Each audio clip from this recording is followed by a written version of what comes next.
This first ride is brought to you by Bespoke Post. I don't even gotta tell you guys how good of a time I'm about to have today on this thing. Let's go.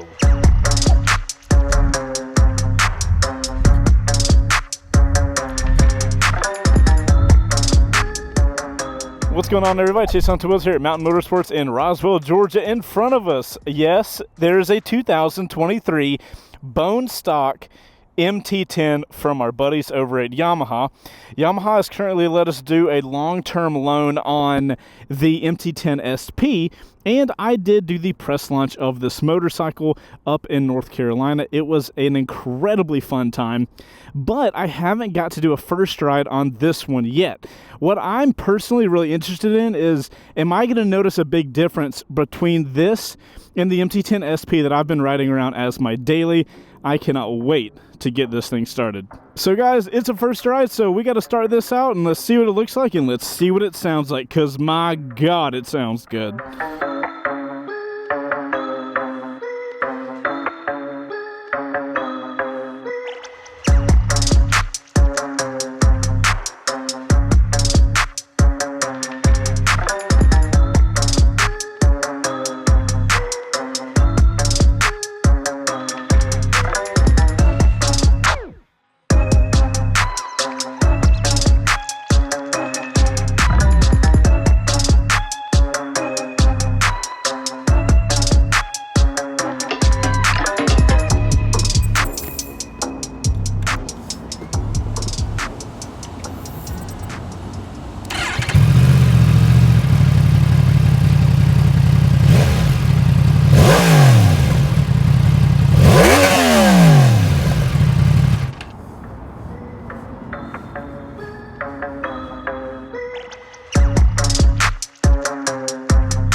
Bespoke Post is a monthly membership club delivering a box of awesome top-shelf goods from under-the-radar brands. It's free to join and you can skip a month or cancel anytime. 90% of the products come from small brands, many of which are based right here in the US. Every month they introduce their members to cool new products, outdoor gear, barware, home and kitchen goods, clothing, and more, even live oysters, based on a preference quiz you fill out. Every box of awesome has around $70 worth of goods inside, but costs you only a fraction of the value. You'll get a box of awesome assigned to you, and before it's shipped, you'll get a preview of what's going to come inside to decide if you, 1, want to keep it, 2, swap it for a different box, or 3, skip the month entirely for no charge. You only pay for what you want. What's cool is their box lineup is constantly changing each month. The first box I got was the Weekender, and I gotta say this is the perfect way to kick off your next trip. This box includes the Weekender bag from Line of Trade. I end up doing a decent amount of traveling throughout the year to press launches for new motorcycles, and this is going to be my new go-to bag for traveling. Handling this bag, you can tell it's made out of quality leather materials and a premium canvas. Also, I might be in love with this olive color. The next box I got was called Aged. It came with this really cool cocktail aging kit from Black Swan Barrels and this set of 2 Cooper Rocks cocktail tumblers. I'm a big bourbon fan, so now I can try aging my bourbon at my house. These glasses are also super trippy, which I kind of dig. They actually look like they're falling over, but they're made to just lay on the side like that. For some reason, I absolutely love these things. If you guys want to get 20% off your first box of awesome, click that link in the description and enter Chase20 at checkout, or go to bespokepost.com/chase20. Thanks Bespoke Post for sponsoring this video, and thank you guys for supporting companies that support us to make this content. And now, back to the first ride. So guys, like I said, I did do the press launch of this thing. I've spent a decent amount of time on the bike for a bike that I'm doing a first ride on, but I'd like to make sure I do a first ride on this so you guys have a comparison between the SP model. Now, I'm going to change it from B mode. We'll talk real quick. It has A, B, C, and D. You guys can see all the number changing right there. We'll start in C mode and then we'll progress our way up. Now that we got the beautiful noise of the bike going, let's talk about ground clearance. I'm 5'10", I got a 32-inch inseam. I've got slightly bent legs, but I do have both feet on the ground. So if you're like an average sized person, I don't think you're gonna have a hard time controlling it. And even if you're a little shorter, the seat height's not too bad. without further ado, it's actually hot if I don't move, so allow me to move. And before we get going too far, guys, if you guys are into Discord, we have a Discord channel full of motorcycle people that are just like you if you're watching a motorcycle review here on YouTube. So if you want to hang out with Discord people, go check it out. There's going to be a link in the description. Go hang out with other motorcyclists that like Discord. And we will get this thing going in C mode. And the opportunity is here. Oh, I just wanted to get to where the noise changes. Oh, I love it. All right, guys, you saw the stats. You've probably seen the press launch, and you've seen our first ride of the MT10 SP. Those are assumptions I'm making. Now, power-wise, this power plant does not change between the SP model and the MT10. We're looking at around 164 horsepower with 82-ish foot-pounds of torque. This thing is nutty. I absolutely love it. The main difference that this has over the SP model, or, you know, vice versa, the SP upgrade, the SP costs $3,000 extra. You get a livery, which is the brushed aluminum. It's actually the same brushed aluminum vibe that we're giving our R6M over at WBRgarage.com, so there's some synchronicity going on there. But the really big deal with the MT10 SP is you get semi-adjustable or semi-active Öhlins suspension. It's electronic in the front and the rear, and it is absolutely glorious. If you guys notice on the dash up there, right next to slide control system, SCS at the bottom, you notice there's a little black area. That black area is typically where you would see the suspension adjustment for your mode changes. So that's why there's a little black area on the screen. It's handled on the MT10 SP, and it makes more sense why there's a little black spot. But anyway, guys, this is our first ride. Let's talk about the body position on the MT10. The seat is a little harder than I would personally choose. I personally have an MT10 2019, so you guys know I love this space. I've got the comfort seat on my MT10, and it's amazing. I'm sure, what the hell is that RAV4 doing? I'm sure Yamaha's probably going to come out with a comfort seat for this one. I would recommend that. Now, as far as body position, my upper half is straight up, the slightest lean forward. Handlebars got my arms draped down pretty low, but I'm in a very comfortable position. And my legs are tucked up a decent amount.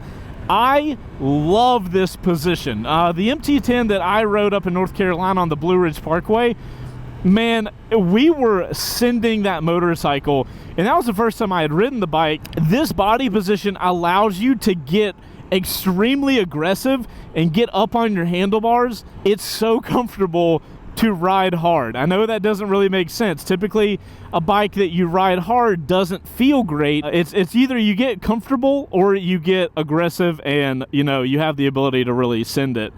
This bike is getting a perfect balance because, you know, there's some days that I've ridden the MT10 SP, same body position, and I've had just chill mornings, just riding to work.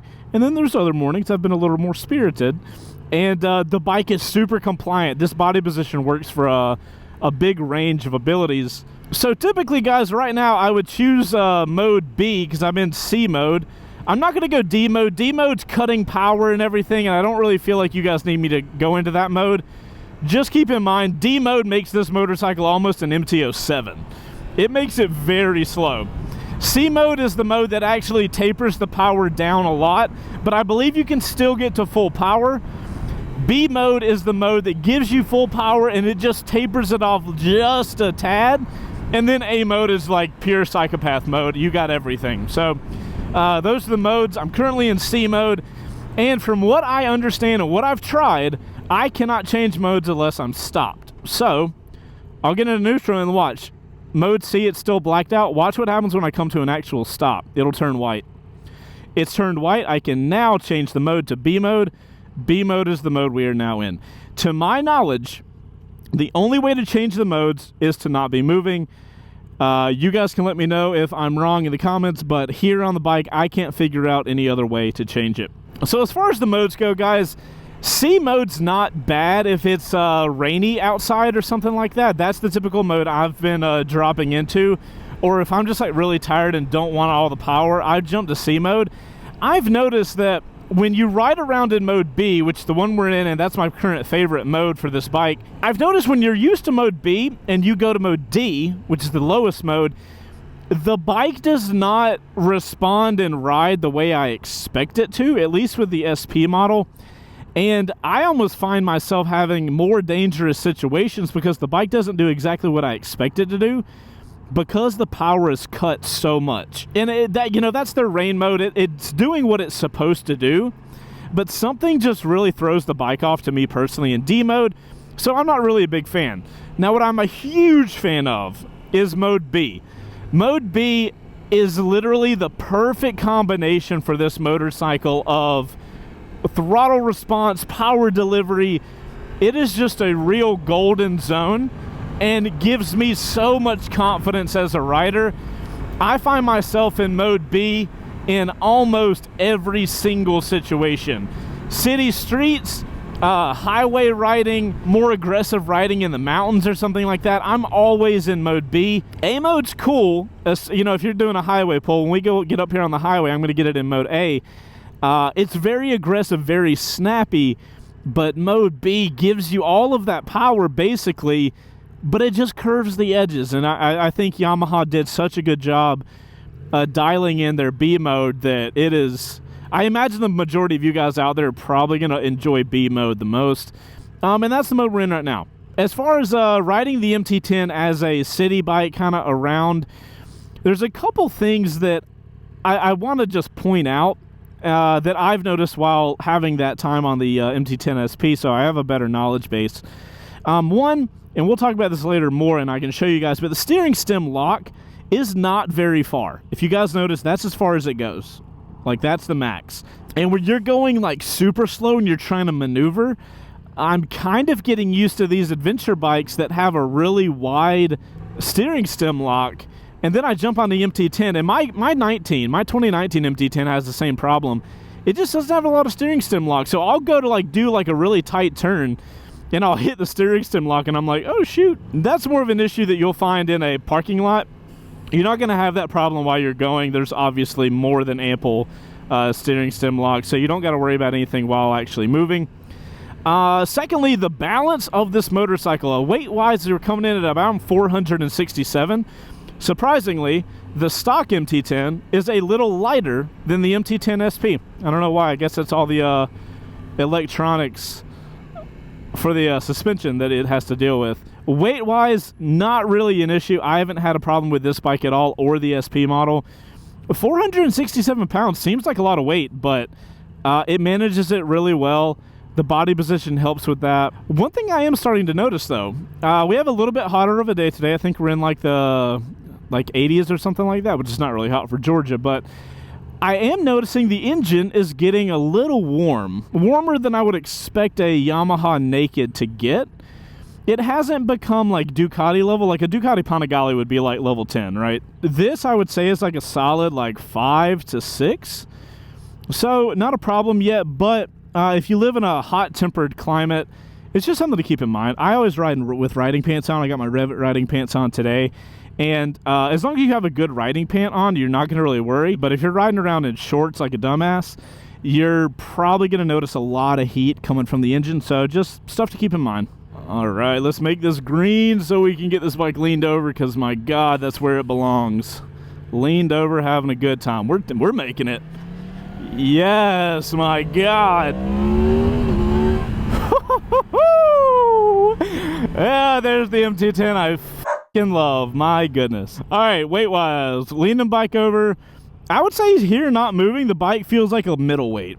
It feels like a little heavy when I get it leaned, but when this thing is moving, that weight drifts away so well.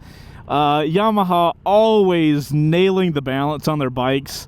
Whatever testing they do to decide where they need to get the balance figured out, they do it well. I was talking about the SP model, guys, with the semi-active suspension. As you can see, even on the base model, we have KYB fully adjustable suspension, and all the suspension adjustments are up top. So we love that. Super easy to adjust your suspension here on the MT10. Just because you don't have active doesn't mean you can't have a great time and really dial the bike into you. Also, before we get into the next stuff, I should note, if you guys want like a detailed breakdown of the difference for the new MT10, because this is a brand new model for this year, if you're interested in all the differences from the last model, go watch the press launch. I go through everything. I'll put a link in the description. As far as balance going down the road, I feel like it's just as good as it not moving. This bike has that shorter wheelbase, and it allows you to just throw this thing over at a moment's notice. That coupled with the handlebars, this bike is so fun, so controllable, and you have a level of power that will never have you wanting anything, especially low down. There is so much torque with this motorcycle, and it delivers it in such a good way. I have absolutely loved this bike for riding around here in the city. You would think the power is too strong for city riding, but it's not. It's delivered in a controllable way that you can just fine-tune with your hand. And you can also be dumb if you find yourself needing to be dumb. All right, let's get a stop. Hopefully we get a red light so I can pop this thing into A mode, so we can do the highway entrance in A mode. Oh, perfect. We're going to stop. We love that. That worked out really well. All right, we're going into A mode. Here's a fun little trick the MT10 can do that's going to work out perfect for me. So we have cruise control, right? That's the cruise control button. If you hold it again, you get this new screen. That is a speed limiter. So we're going to set it, and we're going to set it all the way. If I hold it, it goes up by 5s. We're going to set this to 90 miles an hour. So this speed limiter basically makes it so the bike will not go over a certain speed. Now, I'm going to show you guys this on the highway. I have tested this, and if you are accelerating rather quickly, which we will be doing, I have noticed that it starts interfering early because you are accelerating up to that speed, and it is a little strange. So if you guys are on an MT10 and if you never tested that out, and you want to play around with the speed limiter, play around with it, but be cautious as you start learning how it affects the bike. It can be very, I don't want to use the word distracting, but it's very, like, it upsets the bike and you as a rider, because you as a rider have an expectation that the bike is going to do something, and then if it doesn't, it kind of throws you off. So if you guys have a brand new MT10 and you didn't really realize that, just be careful when you're playing around with it. It could get you into trouble if you're not being careful. All right, we are on a 2023 Yamaha MT10 base model, and we are going to do a 40 to 80 pull with 40 being our start. On your mark, get set, go. There we go, that's 80, good God. Happened a little faster, probably could have been in a lower gear for that, but that's okay. All right, guys, we are here on the highway, and we are set at a 90 speed limit. All right, and let's try it. And then it stops me down. I'm still full throttle. How cool is that? Pretty neat stuff. All right, guys, so we're here on the highway with the MT10. Obviously, we are getting a ton of wind. I'm getting wind all over my arms, and I've got wind about at my chest level. I'm leaned forward a little bit, and that helps a little bit, but if you're looking for an MT10 to do traveling on, they have a phenomenal touring screen for this model. I would definitely recommend that because I'm getting a lot of wind on me. As far as stability here on the highway, I'm not moving around at all. It is a windier day. The MT10 with a shorter wheelbase is actually doing a phenomenal job, and I still have the maneuverability to go back and forth. I really don't like having speed limiting on the highway, though. Now, the inverse of speed limiting is cruise control. We can hit the little cruise control button there, hit it, and we're set at 70. Good times, we love it. I gotta have cruise control on my bikes these days. My old MT10 has it, but the way they do cruise control now is way better, so super happy with that. As far as power on the highway, I don't really know if I need to hit on that, but this bike has ample power here on the highway. You're never gonna find yourself needing more. The cool thing about this bike that I absolutely love is the stock exhaust, surprisingly. At 70 miles an hour, we're going 5,000 RPM, and I cannot even hear the motorcycle. I love that for touring because my ears aren't gonna get drowned out by this loud exhaust, and I can just cruise. But if I bring the revs up, all the sound amplification comes through here, and the bike sounds phenomenal. It's a really good combo that allows you to have best of all the worlds. But let's see what the bike feels when we get it leaned over. Obviously, I already know. You know, a lot of people are gonna, you know, you hear Öhlins and you're like, oh my God, the Öhlins suspension, it's the best of the best. I want Öhlins. Do not sleep on a stock MT10. KYB front forks are killing the game. Don't think just because this bike doesn't have Öhlins that it ain't gonna perform well in the suspension department. But before we get into that, let's go over to the camera car and see what the guys in the camera car think about the stock MT10, the brand new one for 2023 in our cardo spot. All right, so my favorite thing about this new MT10 has got to be that raven black color. We pulled it out of the showroom today and into the light, and it is shiny. I like it. I'm still hit or miss on that headlight. I like the transformer look of the previous year, but it's slowly growing on me. I do like how stubby it looks. All right, guys, in the camera car, thank you so much. And even more so, thank you, Cardo, for sponsoring the First Ride Series. You guys can get a discount on Cardos, which are by far the best Bluetooth unit for motorcyclists. We got a 10% discount code for you in the description. Go check it out. And it supports the show, and it supports a company that supports us. It's a good time. All right, guys, let's talk about power delivery on the MT10. Of course, this is going to be very controlled by the actual power mode you decide to ride the bike in. And in A mode, you know, this bike can get kind of twitchy. I find that B mode is the perfect balance of give me all the power, but give it to me in a controllable way. The only time I go out of B mode is when I'm in C mode when it's raining. That's the only time I'm ever changing modes. But I think the throttle feel that you have as a rider feels great. You know, with ride-by-wire throttle, if you don't have that tuned right, it's not going to feel great. Yamaha's got it dialed on this thing. I absolutely love it. Talking about the suspension, since that's you know, Yamaha wants you to pay $3,000 more. And granted, there are people that are in the circumstance where $3,000 more for an Öhlins suspension is super needed. You know what? It would be really helpful for that person. But for the majority of you guys, this bike, I'll tell you this. At the press launch of this motorcycle, in the mountains, I rode this bike harder than I've probably ever ridden my 2019 MT10. And this was the base model with the KYB suspension. It performed so much. Like, I cannot even describe to you guys how much better this bike performed. You're throwing it left to right. It's a 470-pound motorcycle, and it changes directions effortlessly. So yeah, guys, don't sleep on the suspension. Solid KYB. Now let's talk about brakes, because brakes are another huge deal for this model. We got a Brembo master cylinder, and it's radially mounted, and what that does on this MT10, and I can vouch for it entirely, it makes the brake feel so much smoother and so much better. When I went and rode my own MT10 after riding one of these, I was like, oh my God, the brakes are, I need a radially mounted master cylinder so bad. I love the way the brakes feel here on the new MT10. They are one of my favorite situations. We didn't talk about the transmission yet, but I'll briefly go over it. Yamaha did some changing on the clutch material, and on my MT10, the 2019, there is a very kind of hard hitting shifting.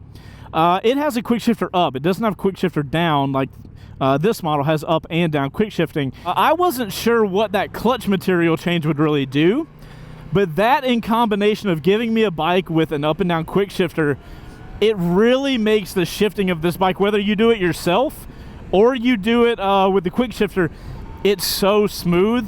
And it kind of makes the bike far easier to ride when you're really riding it hard. That's when I really noticed the most. As you can see, I can shift gears in this bike, and there's only a little bit of a hit. On my bike, I'd get more of a like boop, All right, let's talk about the controls real quick. They're very similar to a lot of the Yamaha bikes we've been seeing lately, looking at the Yamaha XSR 900, MT10 SP, so on and so forth. All the controls feel totally solid. I think Yamaha did a great job of controlling, like putting a lot of buttons in an area that makes a lot of sense, but gives me all my controls here. I've been seeing some bikes lately that do the cruise control over on the right side, and I really hate that. Yamaha's got the cruise control stuff all over here, as well as the menu adjusting and stuff like that. One of the things that Yamaha does on the controls that I do not like, I've said it multiple times, I will continue to say it until they change it. Scroll wheel, it does not have enough friction. It changes all your settings on your dash, and we'll get into the dash here in a second, but it's just too sensitive. It scrolls too easily, and when I press in on this wheel, I sometimes scroll down, which makes me select something I didn't mean to select. I don't like that. Yamaha can do better. I am waiting for their response. The screen on the MT10, it's fine. It does a solid job, gives you all the information you could possibly need on the screen. And having spent a lot of time riding the SP around, I can tell you at this point, I look down at the screen, I know everything I need to know, and I can look back up. Also, one of the really cool things that the screen can do, and I don't know if I can actually do this while I'm going, but I'll try. If you hold the button, it won't let you do it, but if you hold the button here, it won't let you do it. Cool. You can't be going.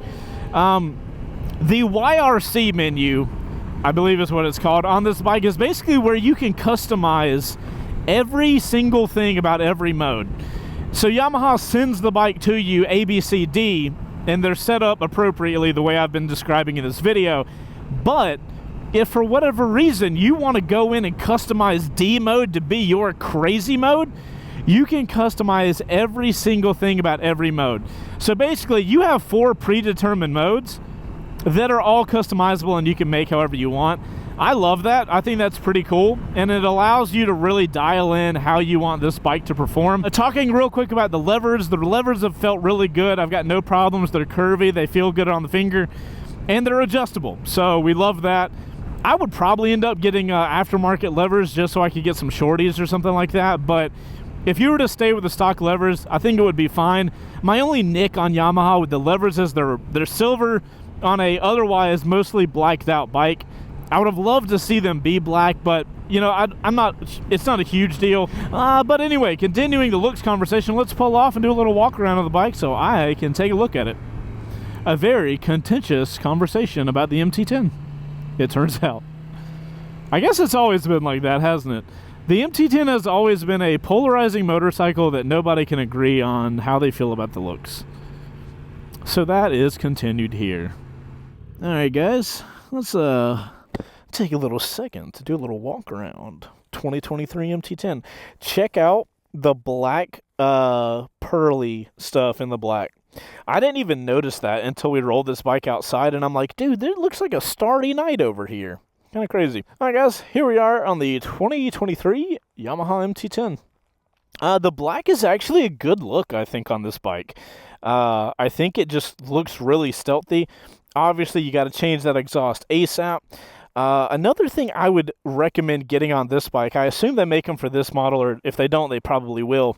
I have radiator guards, both upper and lower, on my MT10, and it blacks that area out. It's like a little black guard, but it looks way better.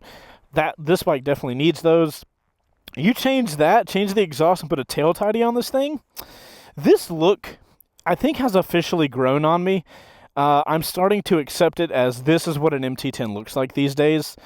I know a lot of you guys don't like the headlights. Some of you don't really care. I love this look, like with these lights, the LEDs, the kind of actual main lights. I'm just not super sold on, but I've kind of just been like, okay, cool. That's what it looks like now. Overall, though, not a ton to look at.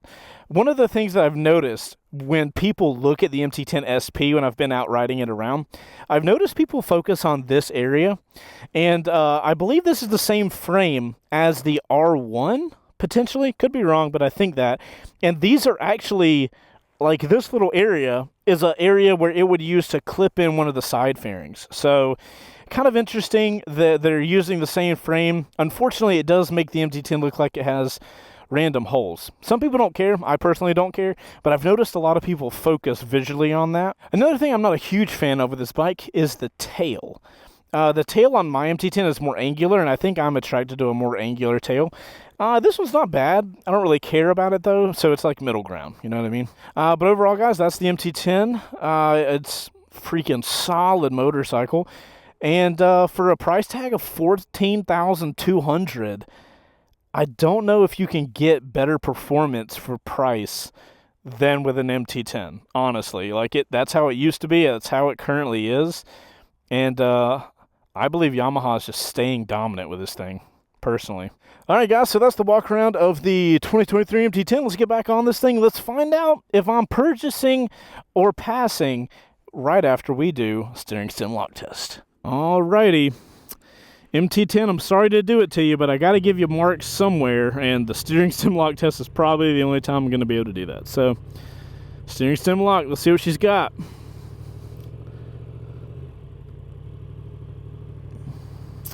That is not great. It's not the worst I've seen, so you don't have that, but it ain't great. Like I showed you guys, just don't have a ton of steering stem lock. Be careful when you're doing small, tight area maneuvers. Now the question is, am I purchasing a new MT10 or am I passing on it?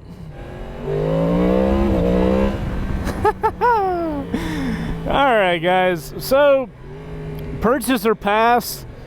For me, this is one of, if not the best motorcycle you can buy under 15 grand. I'm on a hard purchase for this. I'm not going to personally buy one because, like I said, I've got a 2019. But if you're in the market for a naked bike, I would go with this one. I don't think I would go with the SP model. I think I would just go with the base model. This thing is more than capable for 99% of you guys. The power delivery is great. It's got a really strong power delivery that gets you excited. The noise that comes out of these amplifiers is literally picture perfect for motorcycling. When you're going really like long distance on the highway and you're just cruising, the bike's kind of quiet. When you're really giving it some and you got the revs up, the little rev counter, by the way, turns green when you're in the power band that Yamaha has set for this bike. When you're in that power band, this bike with these amplifiers is just screaming that crossplane into your face. It makes for such a fun riding experience. On top of that, you've got every potential rider aid you could possibly want. You got power control, lift control, ABS, cornering traction control. You have literally everything. I'll talk about more about those on my 1 month review of the MT10 SP.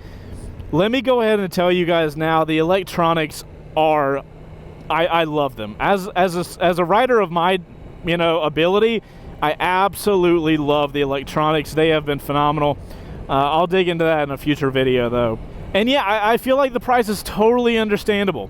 $14,200 for a brand new bike, worth every single penny. This has been the most purchasable purchase call on a motorcycle yet. Now keep that in mind, I've been riding an MT10 around for a few years. This is just better than that, and I think my old bike is great. You might want to consider it a little biased. If you don't like the looks, I would really recommend you riding one because you might suddenly not care about looks when you ride a bike that rides this freaking well. It is not short to say that I absolutely love this motorcycle. No doubts in my mind, not even a little bit. Let's hit on ideal customer for this bike. I honestly feel like everybody would love the hell out of this bike as long as you have a couple years of experience. There is a ton of power, and if you don't have a lot of experience, this is far too much bike for you. But it does have D mode, but the bike doesn't ride well in D mode, so it's not one of those situations where just because you have the money you can buy it. So as long as you have experience, this bike can do literally everything well.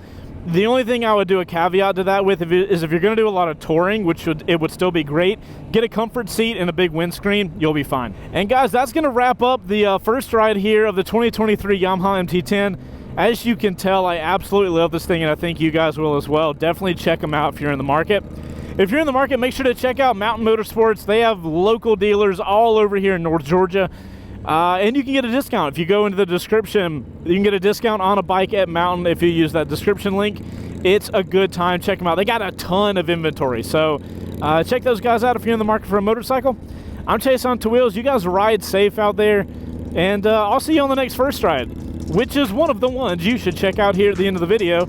If you guys made it to this point in the video, you're in the outro crew, put OC in your comments. I know you're going to drop me a comment and drop a like on the video to help us out. I appreciate it, guys. We'll see you on the next one. Later.